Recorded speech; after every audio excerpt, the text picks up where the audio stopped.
कर्तव्य। ये क्या कर रही हो निशा तुम? अपनी पत्नी निशा को कमरे में एक और चारपाई बिछाते देख मोहन ने टोकते हुए कहा। निशा, माँ के लिए बिस्तर लगा रही हूँ, आज से माँ हमारे पास सोएगी। मोहन, क्या तुम पागल हो गई हो क्या? यहाँ हमारे कमरे में, और हमारी प्राइवेसी का क्या?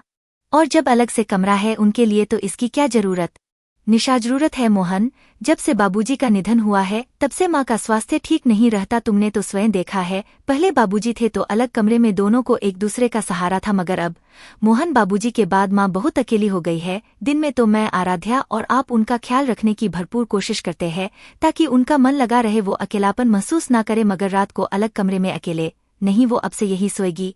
मोहनगर अचानक ये सब कुछ समझ नहीं पा रहा तुम्हारी बातों को। निशा, मोहन, हर बच्चे का ध्यान उसके माता पिता बचपन में रखते हैं, सब इसे उनका फर्ज कहते हैं, वैसे ही बुढ़ापे में बच्चों का भी तो यही फर्ज होना चाहिए ना।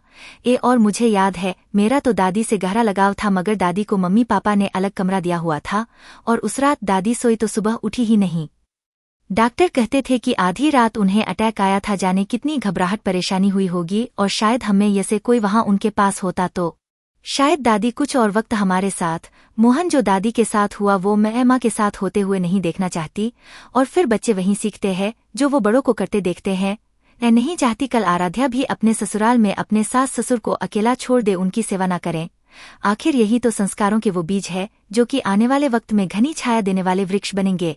मोहन उठा और निशा को सीने से लगाते बोला, मुझे माफ करना निशा, अपने स्वार्थ में मैं अपनी माँ को भूल गया, अपने बेटे होने के कर्तव्य को भूल गया। और फिर दोनों माँ के पास गए और आदरपूर्वक उन्हें अपने कमरे में ले आए। घर का प्रत्येक सदस्य अपना कर्तव्य क्या है, ये बात जिस दिन समझ लेगा हमारा घर साक्षात स्वर्ग बन जाएगा। तो दोस्तों, मिलते हैं अगली बार एक और नई कहानी लेकर, तब तक के लिए नमस्कार।